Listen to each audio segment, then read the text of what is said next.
вечер од Вашингтон, ова е ТВ журналот на Гласот на Америка на македонски јазик Newsflash. Јас сум Лилица Китановска. Емисијата ја започнуваме со состанокот на 5 постојани членки на Советот за безбедност на Обединетите нации плюс Германија во Брисел, на кои тие расправаат за најновиот став на Иран за нивната нуклеарна програма. Средбата доаѓа 2 дена откако иранскиот министер за надворешни работи Манучер Мотаки кажа дека неговата земја нема да испраќа ураниум на контролирана обработка во странство и само би зела предвид размена на ураниум за гориво и тоа на иранска територија. Директорот на Меѓународната агенција за атомска енергија Мохамед Ал-Баради денеска во Берлин изјави дека се уште се надева оти Иран ќе го прифати предлогот. Американскиот претседател Барак Обама соопшти дека неговата влада започнала разговори со меѓународните партнери за последиците доколку Иран не одговори на меѓународниот предлог. Пакистански представници велат дека во напад во североисточниот дел на земјата, за кој се претпоставува дека бил извршен од американско беспилотно летало, загинале најмалку 8 лица, од кои 4 се странски милитанти. Американските армиски представници вообичаено не потврдуваат вакви напади, но американските војници и вработени на ЦИА во Авганистан се единствените сили кои имаат беспилотни летала во регионот.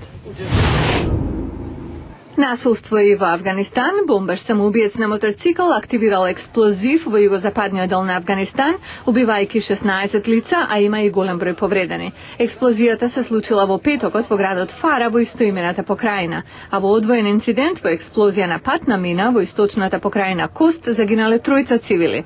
До нападите дојде само еден ден откако претседателот Хамид Карзај даде заклетва на вториот 5-годишен мандат на функцијата.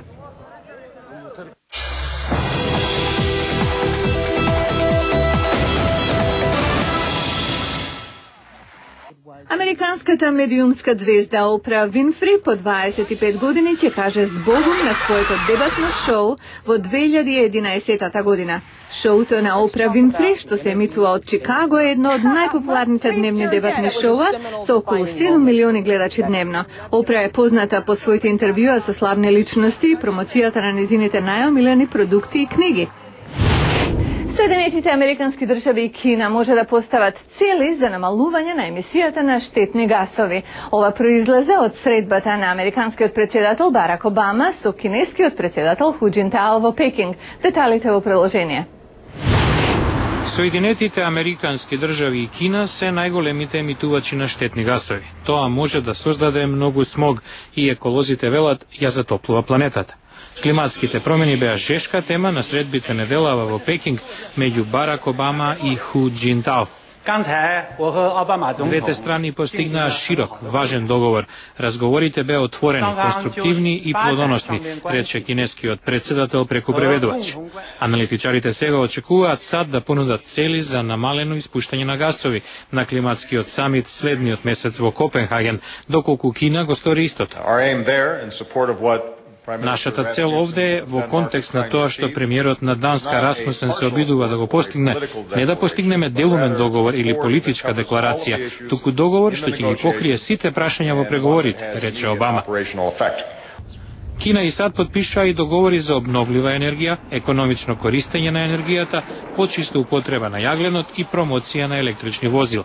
Климатскиот аналитичар и блогер Джейк Шмидт смета дека ова се добри вести, бидејќи двете земји покажаа волја. Мислам дека е важно, затоа што секогаш кога ќе се сретнат светски лидери од круцијално значење и разговараат за климата, тоа е добра работа. Тие сигнализираат чекори што ќе ги преземат и тоа е позитивно. Шмидт исто така гледа промена во начинот на кој Кина говори за планетата. Кина почнува да увидува како на неа се гледа во светот, како на важен играч, и притоа не сака да оди во спротивна насока по прашање за кое целиот свет говори. Во Соединетите американски држави, легислативата за климатските промени и справувањето со нив е во процес во Конгресот. Килимите од Мароко се познати по убавината и цената во светот. Во продавниците одат за по стотици долари, но малку од тие пари пристигнуваат во рацете на жените кои потрошиле месеци во нивно ткање. Селаните од регионот Тазенакт од Мароко се познати по производство на исклучително убави килими, но за овие жени ткањето на 10 кг сирова волна, колку што е потребно да се направи еден килим, не е уметност. туку начин да преживеат. Во минатото, семејствата во регионите Тазенак и Кварзазате се издржувале од волна и од кајање, вели Фатма Хаси. Но сега тоа е тешко. Ткајачите еден месец ја подготвуваат волната, а потоа им треба уште еден месец да ја трансформираат во килим. Оваа нарачка е специјална и тие ќе заработат $50 профит. Поделено на 3, секој ќе добие по 25 центи на ден, што е повеќе од заработувачката во локална ткајачница. Нивните купувачи се посредници. Тие ги купуваат килимите од саланите и ги продаваат во продавници во Маракеш и други туристички центри. А овде, во Маракеш, килимите одат за $100.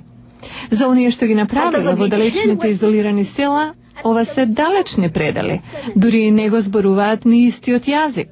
Кадија Икилнасов е председател на Асоцијацијата на жени ткајачи од Анзал. Во ова планинско село 88 жени се здружија да се ослободат од посредниците. На тој начин ќе ги добиеме сите пари, а жените ќе можат да купат работи што им требаат, вели таа. Но таквиот начин на продажба не оди лесно. Ткајачките добиваат повеќе пари, но продаваат помалку. Гледајќи го тоа, младите жени одбираат да не го научат занаедот. Од незините 5 керки, само една знае да ткае, вели оваа жена. Нашите керки велат дека сме го уништиле здравието за ништо. Сакаат да научат нешто друго. Ова не ги привлекува, вели друга. А тоа е пат на изумирање на вештината на која светот гледа како на уметност. Во понеделник во Newsflash, листа на најбезбедни автомобили за 2010-та.